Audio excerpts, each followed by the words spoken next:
Up next is a fireside chat with Jose Sorondo, the Director of Global Finance Shared Services at Lululemon, and Matthew Tillman, the CEO at OpenEnvoy, about saving billions, how to eliminate fraud in accounts payable processes. As you all know, account payables processes are at a high risk for internal and external fraud. And 75% of organizations in 2020 were targets of payment schemes, many of which were focused on the account payable process due to lack of integration and visibility across teams. So together today, our goal is to answer how should finance leaders protect their organizations in 2022? So why don't we start with an introduction? Jose, can you share with our audience about your experience and your leadership at Lululemon? And then we'll have Matthew share a little bit about himself as well as OpenEnvoy. Thank you, Rachel. Yes, Jose Sorondo. I've been in the shared services world since 2009. I work typically for large organizations, currently leading the finance shared services for Lululemon. And what that entails is master data management, which sometimes we refer to vendor reporting, supplier maintenance, everything related to accounts payable, procure to pay. It also includes employee expenses, corporate credit cards, and recently we got added accounts receivable and business licenses, and potentially more to come. But yeah, for today's meeting, I think it will be a little bit more focused on the MDM side and the AP side. I'm Matthew Tillman. I'm the CEO and founder of OpenEnvoy, where we focus on real-time audits to prevent fraud, like we're going to be talking about today, of all AP related processes. To start, Jose, could you share what are some of those red flags are? I will say that I have been unfortunate to deal with 3 fraud cases, I was in the last 6 years. And fortunate, that has only been 3 and has not been anything major. But the modus operandi, I will say, is very similar in these 3 fraud cases that I have experienced in the last 6 years. And it's basically the same thing, that a vendor email address has been compromised by the hackers. And then those hackers will contact the company to make banking changes. So if anything, I will talk about a lot will be around banking changes. And then, if we misidentify, in these 3 cases, we misidentified that it was coming from a fraud party. And we updated the banking changes and pushed payment to the fraudster, basically. And learning from these cases, basically, and just to provide a little bit of history there. On the first fraud, we got contacted in the shared services by the fraudster. We missed to identify that, and we make the banking changes. Then we say, okay, let's improve the process. And in order to make banking changes, let's ask that someone in the business validates that the change is okay, and that they recognize the vendor if they're the vendor that they work with. And we also got a fraud coming that way. So now what we have improved our processes basically around banking changes is that we only do banking changes once we have a phone call, and it has to be a phone call, not email, with the vendor. And we prepare a list of questions where we ask this vendor to confirm certain information. That, if it's fraud party, it will be really hard for this fraud party to provide the right answers to the questions that we're asking. It takes a lot of time. We are global in operations, so we're dealing with 20-something countries. So it's challenging to do the banking changes by phone calls, but we're doing that, and that's how we feel now that we're more comfortable with banking changes. And at least we believe that we will not be caught on fraud situations due to banking changes. That is the one that I have seen the most. At OpenEnvoy, where customers have had historically heavily manual processes around fraud. And we view it as there's kind of 2 types of fraud, really. The first type is intentional, which is the type that you've experienced, which is someone maliciously attacks using an email from a third party. And those are quite common. We've seen numbers that are 8 figures in size. So I think you guys are doing, quite well, obviously, and very low risk, really.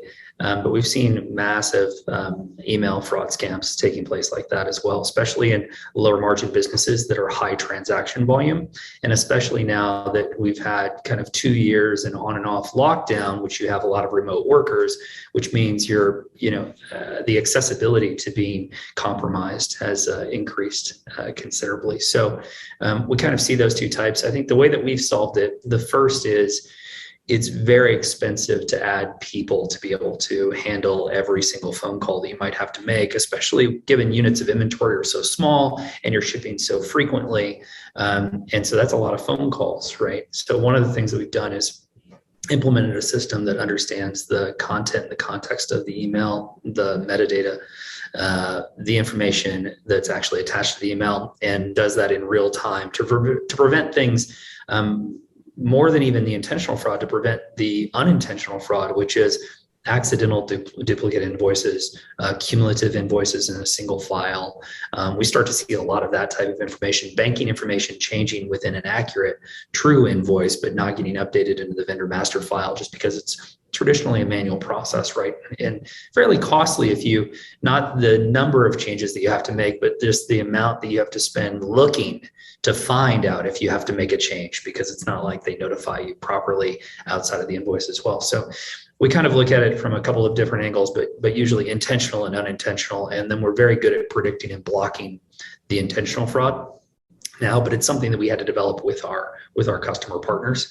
And we've been able to achieve a perfect degree of accuracy, actually, which is why Gartner listed us as a vendor, a reference vendor for invoice fraud. Jose provided a common example of internal control that his AP team implemented to safeguard payments earlier. Matthew, do you have more to add? What are the different types of accounts payable that should be utilized to keep your payments safe and minimize error? Generally, you want to nail all the traditional methods, which are change control types that it can be very well documented for the purposes of compliance, as well as cost savings, right, to prevent leakage. I think at the in the retail brands, you do it at the store level where you try to reduce shrink, and then that makes its way back all the way throughout the entire organization.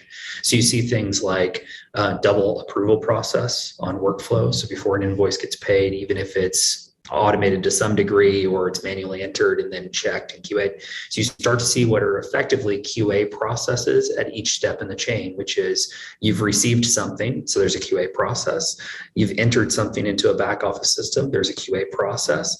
Usually people implement what are called tolerances, which are very common. So within a let's say 3% window, you want to make sure that the invoice matches what it's expected to match.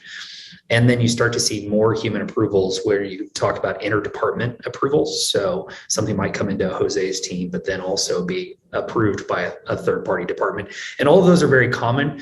It really just requires a lot of workflow and a lot of effort in sticking to that workflow. The other thing that we were, one of the things that helps us with customers is the fact that we maintain an automatic change log of everything that happens to every aspect of the system.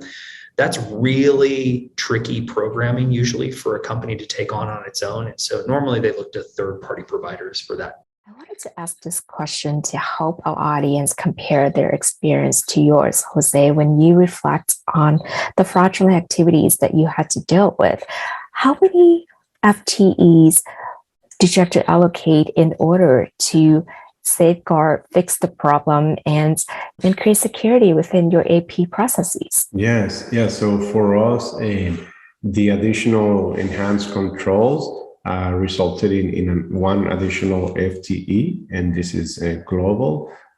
So we operate in 20-something countries, and we're adding 3 more in 2022. So maybe we're going to get to 25. But yeah, it represented an additional headcount for us. Yeah, and we have a outsourcing in place, so it's not necessarily costly resource. But yeah, but definitely it turned to be a need to increase the manpower to address the concern. How do you track the performance of the AP team generally? We track like number of transactions processed per month, and then we have the number of FTEs, and then we can track productivity by FTE. That has played well on our side because as Lululemon continues to grow, we have more sales, and then we know the more sales that we have more spend too, and the more spend that we have more transactions. So we've been tracking that since I joined in 2018. And I would say we at least double on what we used to have in 2018, but we have not doubled the size of the team. We have maybe increased it, 20%. So that, at least on that side, has played well, just because some of the solutions we implemented allows for growth. So we have not grown substantially headcount wise. Yeah, decoupling accounts payable headcount from growth is probably the most critical aspect of a finance team. And I think it's mainly, like implementing systems and implementing processes that allows you to be, a little bit touch-free, a little bit automated. Because otherwise, if everything it used to be that 100% of the transactions were touch, then for sure, if you are growing double or triple, then, in theory, if everything is manual, you will need double, triple the size of the team. But we've been having the mindset of growing.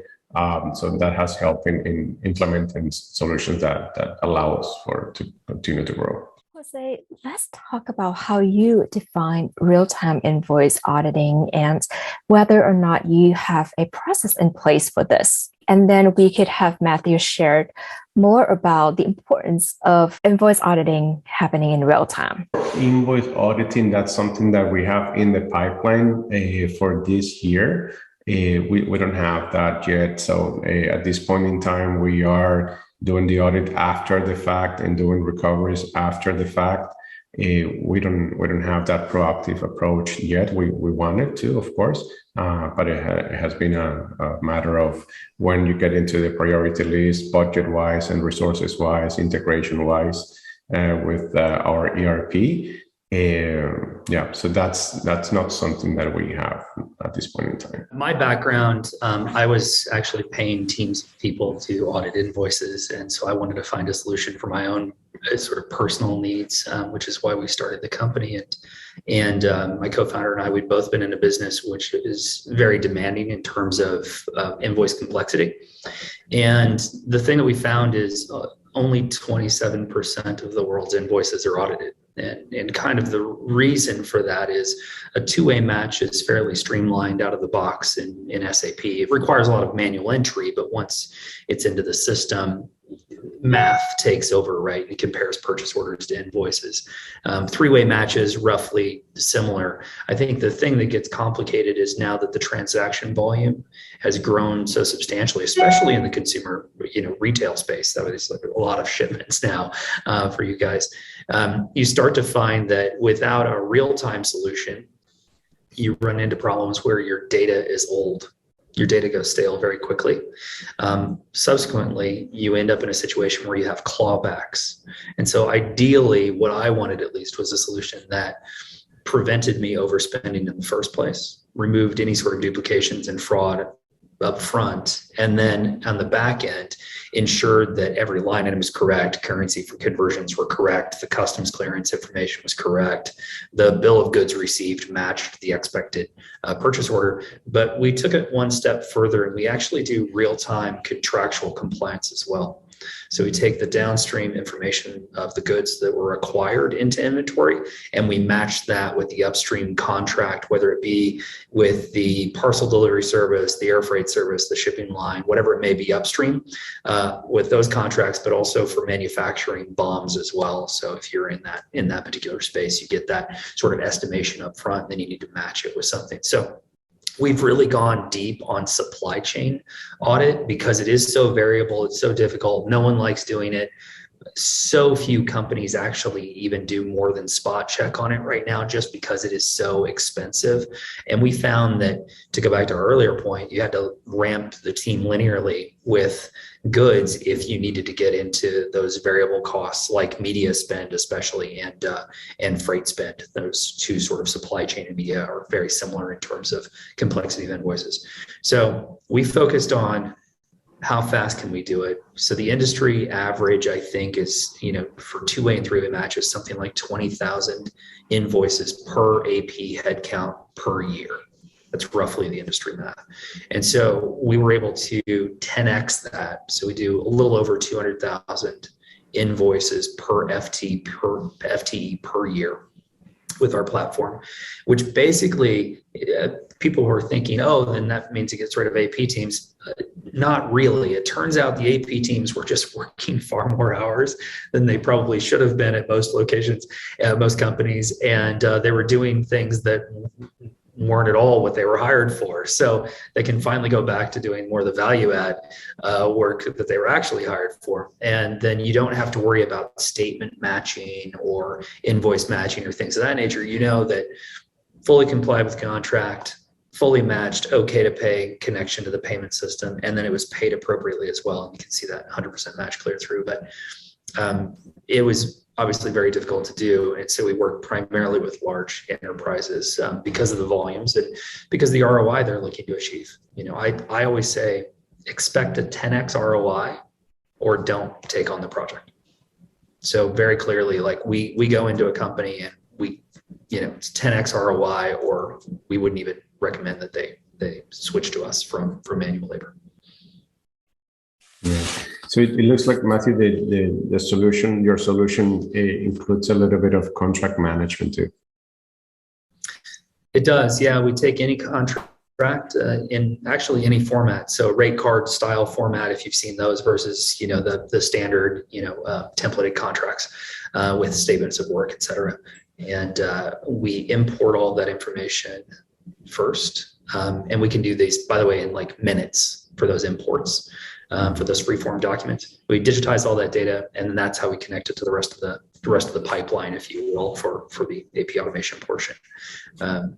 The other nice thing we do out of that, just as a piece of feedback, is I'm obviously a software engineer, so I wanted to make sure every part of our system was open and accessible, API addressable, and so we make all of that digitized information now available to your ERP system, so that you don't have to manually update a vendor master file in it, as an example, which is really common, obviously. So that data is now available in real time, unlimited access to that data in real time. Matthew, and is your solution more like North America driven, or is it global? Well, because we started with international MNCs, it was global from day one. So we handle multiple languages. I think there's 11 and then 3 more in prototype. So we're going to kind of handle all of your basic supply chain languages because we are responsible for so much trade already. I think about $13 billion in spend for the platform in the past 12 months. Based on the stats and the insights that you just shared, it would be helpful for your peers to hear some of the best practices to improve visibility into supplier relationships and how you have mastered data with advanced technologies to automatically validate and detect fraudulent invoices and documents in the P2P process. Well, the opportunity that we are after for this year, it's a payment validation. We call it payment validation tool. Because we grew a lot, and there's errors in processing, or errors on the vendor side, or errors on the business, or anywhere. And we're something basic as do we enter the invoice duplicated in different systems? Did we have like transpose errors?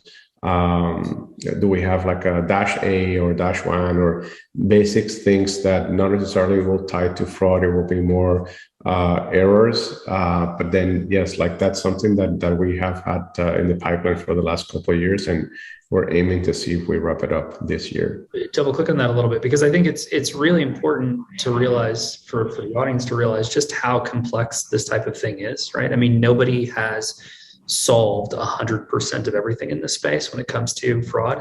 And when you look at detecting fraud as a person, I think there's one thing that you can do, no matter the size of your AP department, no matter the budget for outside systems and things like that. And I think Jose's team already does this, which is really pay attention to the invoice itself. Like, open every invoice. Some companies really, once it's entered into SAP, they kind of forget about the invoice, or their ERP system, they forget about the invoice. The thing that's super important is go back to that PDF or Excel or EDI message that you received, whichever sort of format, however large you are, how you receive those, and really take a look at that, and take a look at the total amount, but also each individual line item you're being charged, and just spot check more often. I would say a lot of companies don't even spot check enough. And that's one thing that you can do without spending, 6 figures on an outside solution or anything like that. You can start to spot check more regularly and really pay attention to one thing that we see is the invoice shape. If the invoice shape changes month to month, it could be that your vendor started using a different ERP. That's completely possible. It's also very unlikely, the larger the company you are, that actually occurs every single month. And so looking at the shape of that invoice, the way the boxes are laid out, where the vendor contact information is laid out, you're going to find a lot of interesting, hopefully not, but my guess is you find a lot of interesting aspects to that. And that's something you can very quickly have a conversation with your vendor about. I would email, and the second tip is, email the email address in your ERP system for that vendor and not the email address on that invoice, and do those as spot checks randomly throughout the year. Just have somebody in your team go in and do that check just to confirm that they in fact haven't been compromised, because we do see that. Let's talk about the impact. By checking off boxes, by gaining better visibility and safeguarding our processes, how does that impact our overall cash flow? Overall, as a founder, as someone who wanted one of these solutions in the past, I am obsessed with the cash flow question, which is I want to have an immediate impact on cash flow, which means that you don't have to hit credit checks with your vendors. Number one, you don't want to be a consistent late payer. That's not good for credit either. You want to maintain decent payment terms, or you want to achieve, more importantly, sometimes the discount rate for paying early. So you want to be able to pay them as quickly as possible with certainty that you're paying them the right amount, of course. So you can make more money doing that probably for the most part than by reducing headcount or any of that nonsense that people talk about in this space. The reality is get to better credit terms with your vendors, build a better relationship, get early payment discounts. Number two. Number three is a lot of times the AP department doesn't really have insights into the cost of capital. So that's usually handled by the treasury department in large organizations. And what's really fascinating for me is that those are completely linked once you start thinking about this as a preventative solution versus a reactive solution where you have to claw back dollars. And so I'd really focus on how much of your AP can you do in a preventative manner, which immediately affects the company's treasury.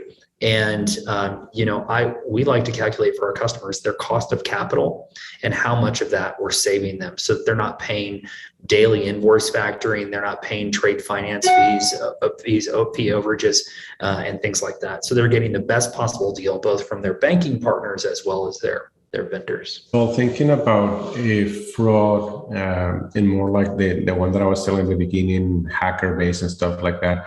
If it's a massive case, high dollar amount, obviously it will have the cash flow impact. We have not had that. We've been fortunate in that instance. But I will say a recommendation, if you happen to be in the fraud situation, in the one that I described about the hacker and so on, the sooner that you report the case, and depending on the amount some companies decide to go to the FBI So the sooner that you report to the bank, in this case, or if it's a large case, to the FBI, the greater chances that you will have to recoup some of that money.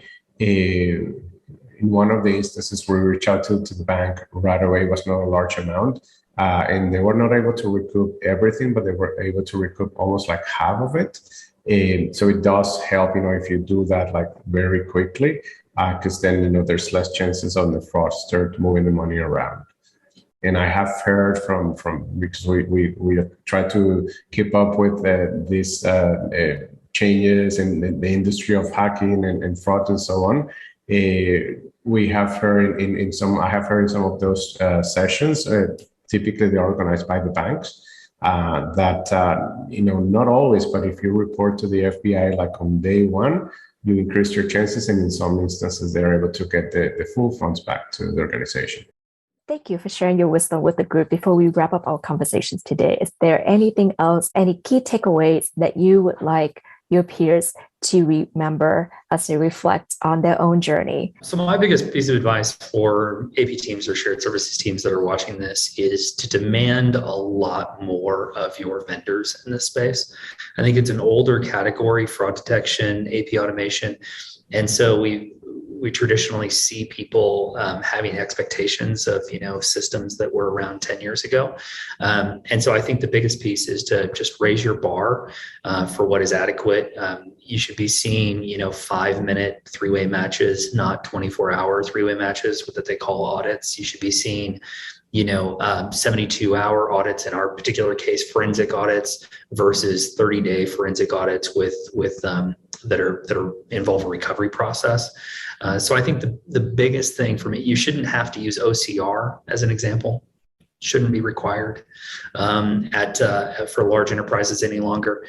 So the biggest piece of advice is raise your bar for the category if you're looking at vendors for this type of thing, and raise the bar for what your team is able to do versus what sort of they've been doing, which is usually a lot of manual work that quite honestly no one really hired them for. So get AP people back to doing what you hired them for in the first place. Align there in full with Matthew that, we need to raise the bar, and we also need to hold the vendors more accountable for their part. I think that, sometimes on the with the intention of, being a good partner and make things easy, sometimes we can get in trouble for doing so. So I think like holding the vendor accountable sometimes will help to have less fraud or no frauds, and a smoother process too.